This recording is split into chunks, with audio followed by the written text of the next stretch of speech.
कभी सोचा नहीं था कि इस जानवर को देखने के बाद मुझे चुपके से भागना पड़ जाएगा।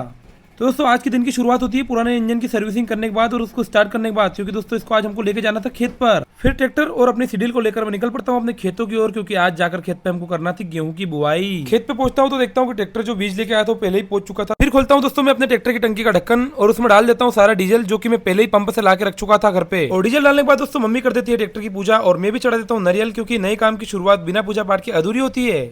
और पूजा पाठ के बाद दोस्तों अब बारी थी सीडील को भरने की। तो सबसे पहले हम डालते हैं 12/16 खाद और पीछे की तरफ दोस्तों हम भरते हैं उसमें गेहूं का बीज, जो कि मैं खरीद के लाया था 3500 रुपए कुंटल में। और यही है वो खेत जिनमें आज हमें गेहूं बोना थे। तो बिना किसी देर के हम कर देते हैं बोने का काम शुरू। और अब मेरे पास भी कोई काम था नहीं सिवाय सीडील के पीछे पीछे दौड़ने के अलावा। पड़ोस के खेत में देखा तो मटर की फसल इतनी बड़ी बड़ी हो चुकी थी और हमारे खेत अभी भी अधूरे पड़े थे, इसलिए हमें फटाफट से बोना पड़ेगा खेतों को, क्योंकि दोस्तों मैं पहले ही बहुत लेट हो चुका था और फसलों का समय पे बोना और उसकी केयर करना बहुत जरूरी होता है, वरना जो मनचाहा उत्पादन होता है हमें नहीं मिलता है। और दोस्तों मेरे इलाके में पहले ही पानी की बहुत कमी है, ऐसे में अगर जितना मैं लेट होऊंगा उतनी मुझे आखिर में पानी की समस्या को सामना करना पड़ेगा। और दोस्तों ये है मेरे गांव का छोटा सा तालाब और इसी के पानी से दोस्तों गेहूं पकते हैं, तो ये खत्म हो उसके पहले पहले हमको गेहूं पकाना पड़ेंगे। तो छुट्टी होने के कारण आज रुद्दू बाबा भी हमारे साथ में खेत पे आए हैं और रुकने का नाम ही नहीं ले रहे हैं। और दोस्तों थोड़ी थोड़ी देर में सीडील की पेटी को खोल के देखना होता है कि बीज खत्म तो नहीं हो गया।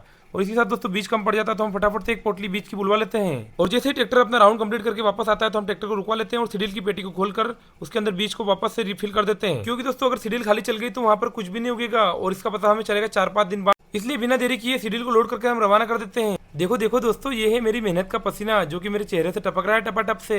और अभी इतनी ही जमीन बोआई थी कि सीडील फिर से खाली हो जाती है, इसलिए पोटली लेके मैं ही दौड़ लगा देता हूँ, क्योंकि दोस्तों मेहनत तो करना पड़ेगी ना। और दोस्तों मेरी मेहनत रंग तो नहीं लाई लेकिन बारिश जरूर ले आई। शायद इंद्रदेव से मेरे पसीना देखा नहीं गया और उन्होंने पसीने को धोने के लिए बारिश कर दी। दोस्तों देखते देखते बारिश की बड़ी बड़ी बूंदों ने हमें पूरा गीला कर दिया, लेकिन ये क्या, ट्रैक्टर तो अपना रुकने का नाम ही नहीं ले रहा। शायद ये अपने आप को पुष्पा भाऊ समझ रहा है, झुकेगा नहीं साला।